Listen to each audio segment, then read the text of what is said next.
Salut à tous, la team OL, Thomas M Show pour OL Fan TV, très heureux les gars de vous retrouver pour une nouvelle vidéo, début de semaine radieux. Il fait beau, non je déconne, il fait pas très beau, il fait un peu froid à Lyon, mais comme je pense de partout en France. Merci en tout cas les gars d'avoir été si nombreux hier sur le live avec toute la team OL Live TV, c'était vraiment génial. On a fait quasiment, à l'heure où je vous parle, plus de 10 000 vues sur notre débrief mi-temps et surtout l'avant-match. Parce que voilà, il y a 3 formules proposées pour les jours de match. Donc merci à tous du fond du cœur. Ça fait vraiment plaisir de voir qu'on est de plus en plus nombreux à partager notre passion de l'Olympique Lyonnais. On reste que des supporters. Nous ne sommes pas des spécialistes, nous ne sommes pas des journalistes. Et franchement, merci à tous parce que ça fait vraiment plaisir. Franchement, les gones, qu'on puisse partager cette passion de l'OL tous ensemble, vraiment, c'est top niveau. Donc merci à vous de vous abonner, de commenter, de nous envoyer de nombreux messages aussi de remerciements. Ça fait extrêmement plaisir. Rentrons dans le vif du sujet. Voilà, je vous disais, un lundi radieux. Oui, c'est un lundi radieux parce que l'Olympique Lyonnais est 3e de Ligue 1. Surtout, a enchaîné une 3e victoire de suite face au Stade de Reims. C'était un match piège. Encore une fois, ces genres de petits matchs qui nous faisaient défaut à l'époque de notamment Bruno Genesio, où systématiquement on faisait une contre-performance. Surtout quand on avait un carton rouge avec nous. Voilà, vous m'avez compris, je me prononce mal comme hier, mais en tout cas, il y a eu un carton rouge pour Reims. Et normalement, dans ces configurations-là, on arrivait toujours à se mettre les pieds dans le tapis. Mais ce n'est plus le cas, peut-être parce que l'Olympique Lyonnais joue que le championnat cette saison et jouera probablement que le championnat, puisque la Coupe de France est probablement très compromise. Donc, plus d'excuses, les gars. Plus d'excuses. On doit normalement faire un carton plein en Ligue 1. On doit aller concurrencer le Paris Saint-Germain. On doit même aller chercher le titre de champion. C'est peut-être l'année ou jamais. C'est l'année où on a le plus de profondeur de banc. C'est l'année peut-être pour Rudy Garcia de lâcher les chevaux. Lui qui n'a plus aucune pression, je pense, parce qu'il sait que très probablement il ne sera plus l'entraîneur de l'Olympique Lyonnais la saison prochaine, quoique. Donc il se dit maintenant, je sélectionne les meilleurs au mérite et je fais la meilleure équipe possible pour gagner. Et c'est le cas. Nous avons perdu qu'un match cette saison. C'est fou. Un match perdu cette saison et c'était contre Montpellier. Incroyable. On a fait beaucoup de matchs nuls. D'où cette match nullite aiguë. Mais là, on est sur une incroyable série. Franchement, on est 3 matchs consécutifs, 3 victoires, 2 clean sheets de suite. C'est pas mal, mais relativisons hier ce match, 3-0. Oui, on a pris du plaisir. Oui, on a vu un petit peu de jeu. Mais relativisons quand même. L'équipe en face de nous, Reims, était une équipe extrêmement faible. C'est peut-être l'équipe la plus faible qu'on a affrontée depuis le début de ce championnat. Franchement, j'ai revu les images. Le premier but qu'on met avec cette attaque placée, franchement, oui, il y a du mouvement. Oui, il y a un jeu sans ballon intéressant de la part de Guimarães notamment. Oui, il y a une galette incroyable de Memphis Depay pour Karl Toko Ekambi. Oui, mais regardez le pressing rémois. Il est absolument invisible. Il n'y a pas de pressing. On a cette chance-là, peut-être en ce moment, d'affronter des équipes qui ne sont pas des foudres de guerre non plus. On n'a pas une réelle opposition, mais voilà, quand même à mettre au crédit de l'Olympique Lyonnais. Cette capacité quand même à gagner les matchs, à se retrousser les manches et de se dire bon, on va faire un match sérieux. Et c'est le cas. Et je pense que Rudy Garcia est en train de réussir un petit peu son pari, d'impliquer tout le monde dans l'équipe, impliquer bien sûr les titulaires, mais aussi les remplaçants. C'était vraiment le but de la manœuvre. Il est en train de le réussir tout ça. Vraiment, il est en train de faire un management assez intéressant. Ça, on l'avait loué, ces qualités-là aussi. Par le passé, il a des vraies qualités de management, au-delà d'avoir des qualités tactiques extraordinaires. Eh bien, il y a des belles qualités de management avec les hommes, il faut le dire. Je pense que c'est un bon meneur d'hommes. Voilà, je retourne pas ma veste, mais on va pas le taper. Aujourd'hui, il est sur une très belle série et Rudy Garcia, il est peut-être en train de retourner un petit peu l'opinion sur lui. Donc, attendons. En tout cas, il fait de belles choses. Notre équipe prend confiance. Le groupe, je pense, vit plutôt pas mal. Donc, profitons, respirons un bon coup. Parce qu'avec ce masque, c'est vraiment terrible. Mais voilà, profitons en tout cas de ces moments très positifs, cette dynamique positive. Juninho, lui aussi, était satisfait de l'état d'esprit. Soyons satisfaits, c'est vrai. Et il est exigeant, Juninho, il est un peu comme moi. Il dit on aurait pu mieux faire. Il y a eu encore du déchet technique. C'est ce que j'ai dit hier sur OL Live TV. Je pense qu'on avait la place, les gars, pour mettre peut-être 3, 4 buts plus. Non, peut-être pas 4, 3 ou 4. Peut-être 2 ou 3. Peut-être 2 ou 3. Soyons sérieux. Plutôt 2 ou 3. Je pense qu'on pouvait mettre ces 2 ou 3 buts supplémentaires si on avait voulu vraiment jouer ce match à fond. On l'a géré plutôt tranquillement. Mais est-ce qu'il y a à calculer quand vous jouez un match par semaine? Je ne pense pas. Et c'est là-dessus où on doit être encore plus déterminé. Voilà. C'était mon énorme tunnel d'introduction qui a duré 6 minutes. Les gars, maintenant revenons aux notations et puis aux statistiques de ce match. 15 tirs côté lyonnais. Oui, il y a eu beaucoup de tirs parce que Rudy Garcia voulait, face à un bloc bas, que nous tentions notre chance de loin. Et ça a plutôt réussi avec ce premier but de Bruno Guimaraes, le premier but sous les couleurs lyonnaises. On y reviendra plus tard. 15 tirs côté lyonnais, 4 cadrés seulement. C'est peut-être cette statistique moyenne, mais en tout cas extrêmement réaliste pour nous.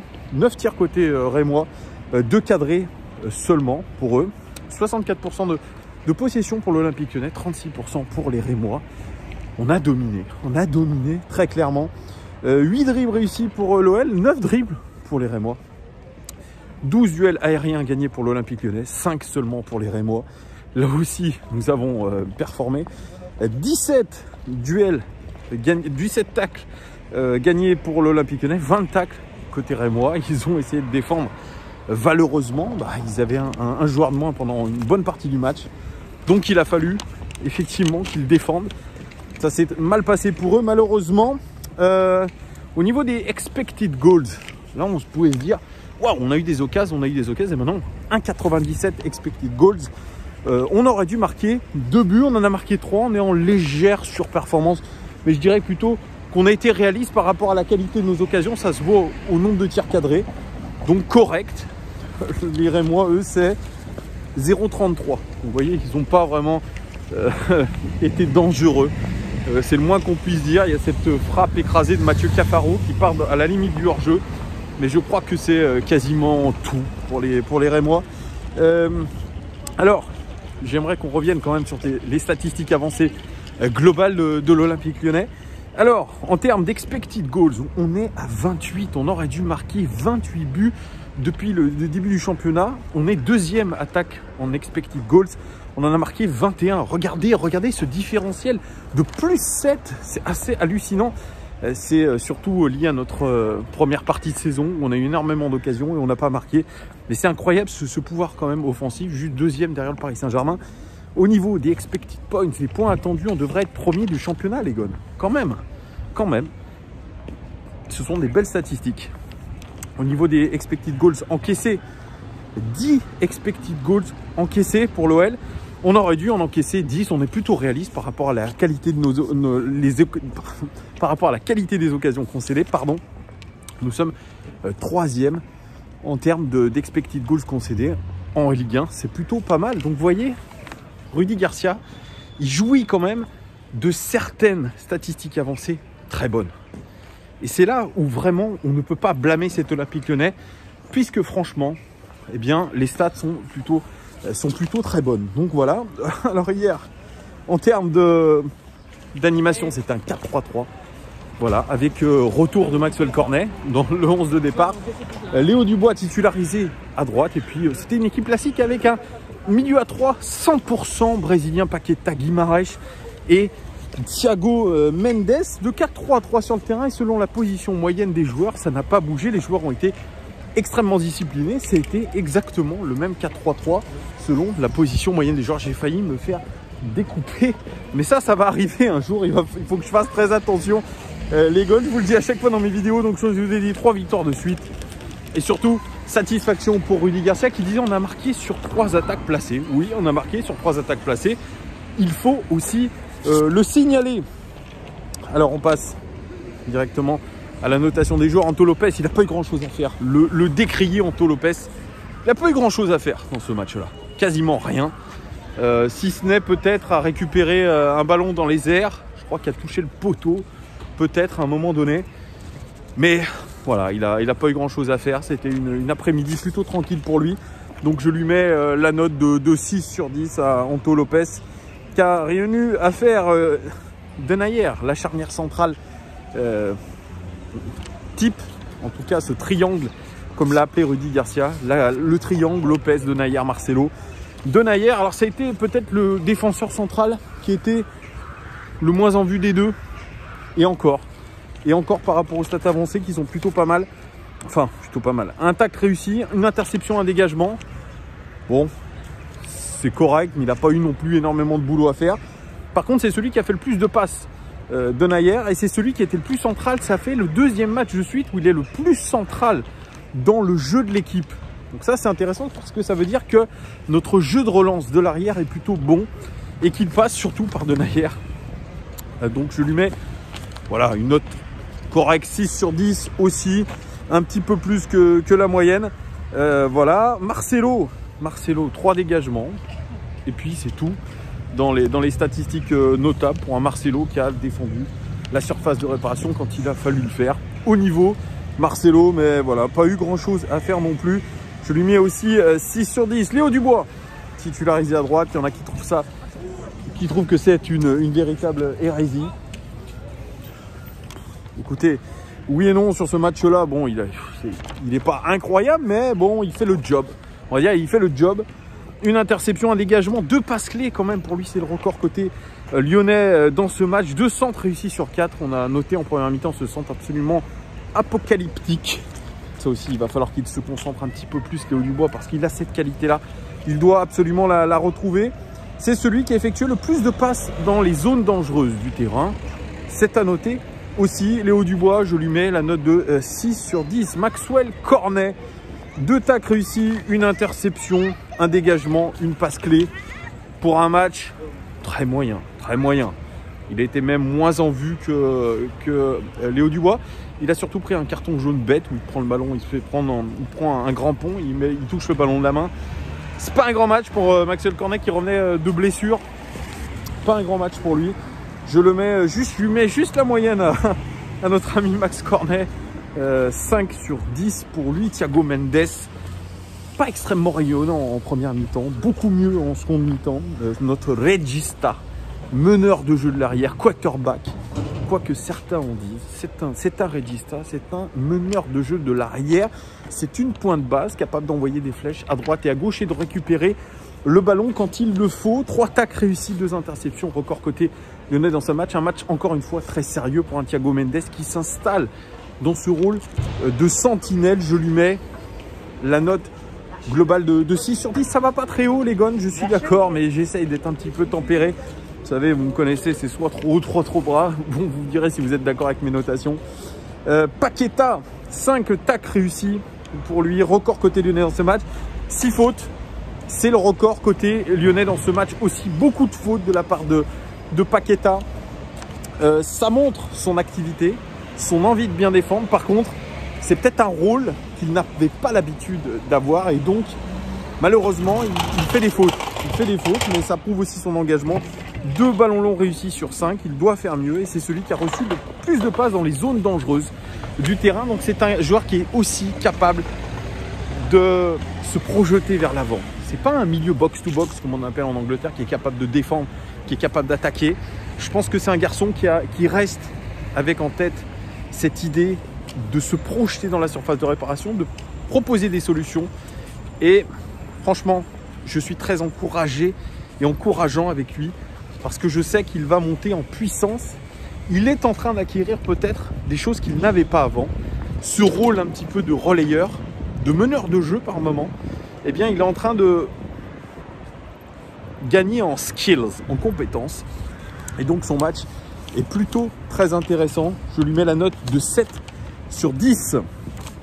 Guimaraes, qui est revenu à une place de titulaire, lui qui a rien lâché, qui a fait une très belle rentrée contre Angers, et puis là qui franchement profite du fait qu'on avait une faible opposition en face pour faire un match référence pour lui. 4 tacles réussis, une interception, 4 fautes tout de même, mais qui prouve aussi son intensité au milieu de terrain. Alors attendez, une passe clé, un dribble, 0 centre réussi sur 3, et puis un but, son premier but sous les couleurs lyonnaises, cette frappe détournée. Mais quelle volonté, quelle détermination à jouer vers l'avant, à organiser. Son jeu sans ballon a été très bon aussi, il faut le faire remarquer, ce fameux jeu sans ballon, très bien positionné, toujours à essayer d'être dans les intervalles. Il a fait franchement une très bonne partie hier, Bruno Guimaraes, donc il faut aussi le souligner. Lui aussi s'est retroussé les manches, il est en train de retrouver un niveau physique plus qu'acceptable. Je pense qu'il est en train de monter en puissance et ça se voit. Et à la méritocratie, Rudy Garcia l'a remis dans ce 11 de départ. Alors il a dit quelque chose en avant-match qui est incroyable. Rudy Garcia, il a dit: j'avais besoin de technicité au milieu de terrain, donc j'ai mis les 3 Brésiliens. Bon, Max Cacré, il n'est pas trop dans ce registre-là. Alors ça a fait bondir beaucoup de gens en se disant: quoi Max sans Cacré, pas assez technique.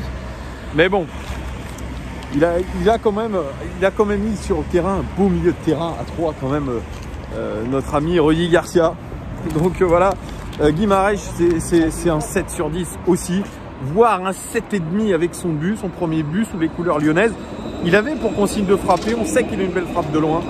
Ça peut, c'est sûr, vous avez un bloc bas face à vous, très resserré dans l'axe, vous avez des solutions, c'est de frapper. Ça avait été travaillé à l'entraînement et bah voilà, c'est une bonne chose, de fait pour Guimaraes. Donc voilà, c'est un 7,5 sur 10. On part ça, Karl Toko Ekambi, le joueur camerounais, celui que j'ai qualifié très tôt après ses prestations depuis le match contre Strasbourg, d'impact player, joueur capable de faire la différence à n'importe quel moment et surtout ce pouvoir de créer des occasions pour notre équipe, de toujours mettre la défense adverse dans l'incertitude. Et bien il a fait un match extraordinaire. MVP, Most Valuable Player sur la pelouse hier, noté 8,6 sur 10 par Whoscope.com. Donc c'est pour vous dire la prestation. 2 passes clés pour lui, ce sont ces 2 passes décisives, record côté lyonnais dans ce match. Un dribble réussi, 3 ballons longs réussis sur 4, c'est très bon. Un but pour lui, super but. Il a été capable de se projeter dans la surface de réparation à droite, lui qui était normalement positionné sur le côté gauche, ça aussi c'est très bon. Comme je vous l'ai dit, oula, ça crie. 2 passes décisives pour lui, ça je vous l'ai dit aussi. En termes d'expected goal, 0,66, c'est celui qui a le plus grand taux d'expected goals dans ce match hier. C'est celui qui a créé le plus d'occasions dans le jeu. C'est celui qui a porté le plus la balle aussi dans les zones dangereuses. C'est un match extrêmement complet pour un joueur aujourd'hui qui est en train de s'affirmer dans notre équipe, qui est en train de faire de très belles choses. Il a été critiqué, je l'ai critiqué. Mais quand on fait des choses bien, il faut le dire aussi, il ne faut pas être continuellement dans le bashing, il faut être mesuré et objectif. Aujourd'hui, Karl Toko Ekambi est en train de peut-être retourner l'opinion lyonnaise sur lui. Je prends ma responsabilité en le disant, ce n'est que mon avis. Mais voilà, en tout cas, dans cette équipe, il prend ses marques.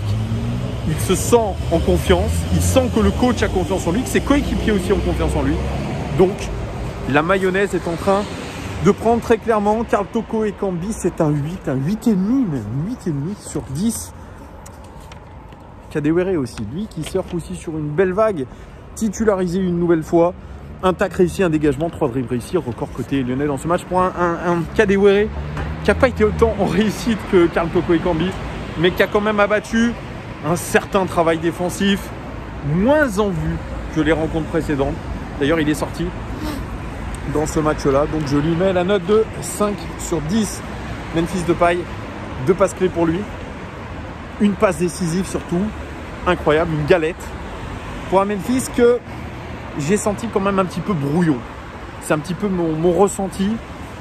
Bien sûr, on sent qu'il a du ballon, on sent que c'est un leader d'attaque, on sent que c'est un garçon qui peut faire la décision à n'importe quel moment. Un but, une passe clé, une passe décisive. Mais, pour être très honnête avec vous, de temps en temps, il doit lâcher le ballon plus vite. Il ne doit pas faire trop de gestes techniques superflus. Il me fait penser de temps en temps à Neymar. Neymar, il est très fort techniquement. Oui, il est très fort. Mais si vous regardez le match qu'il fait contre Leipzig, c'est pas un jeu d'équipe. Il joue tout seul de temps en temps. Et non, il doit pouvoir transmettre le ballon plus vite, Memphis Depay. Donc je dois être exigeant avec lui. C'est un garçon qui a d'énormes qualités. C'est un garçon, oui, qui tôt ou tard ira dans un grand club, comme le dit Clarence Seedorf. Mais il doit avoir l'idée qu'il n'est pas le seul dans l'équipe et que de temps en temps, il y a peut-être des solutions beaucoup plus simples. Bref, s'il simplifie un petit peu son jeu, je pense qu'il y gagnerait. En tout cas, hier, il n'a pas marqué, mais il a fait une superbe galette. Sorti à la 70e minute, il n'est peut-être pas très content, mais c'est comme ça, parce que Rudy Garcia doit faire des changements, doit impliquer tout le monde, surtout dans un match a priori gagné. Donc je lui mets la note de, allez, 7 sur 10 pour cette galette. Vous me direz ce que vous en pensez. Les rentrées d'Echeglio qui est rentré à gauche. 4 dégagements pour lui, record côté lyonnais dans ce match. Il a bien défendu la surface de réparation, une passe clé. Il a été, comment dire, correct. Je ne vais pas me faire bouffer par un tram, donc je me regarde. Il a été correct, sans fioriture, sans en faire trop. Il a été sérieux d'Echeglio, donc voilà, rentrée sérieux. J'attends quand même de le voir titulaire dans un match pour juger peut-être à son poste de prédilection, qui est latéral droit. Ryan Cherki, déception du match contre Angers, mais rentrée extrêmement convaincante.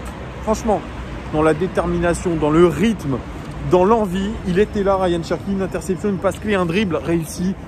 Mais moi j'ai en tête cette action, où d'ailleurs je crois que c'est Karl Toko Ekambi qui combine avec lui. Il arrive à se retourner en une fraction de seconde et d'enrouler ce ballon. Malheureusement pas cadré, mais ça a prouvé qu'il avait cette envie de faire la décision. Il aurait mérité mieux, mais c'est une bonne rentrée et c'est positif pour l'état d'esprit. Ryan Cherki, Sinali Diomandé, qui est rentré en défense centrale à la part de Marcelo. Voilà, rentrée sérieuse aussi. Maxence Cacré, un tacle, a réussi une interception. Rentrée correcte aussi, sérieuse.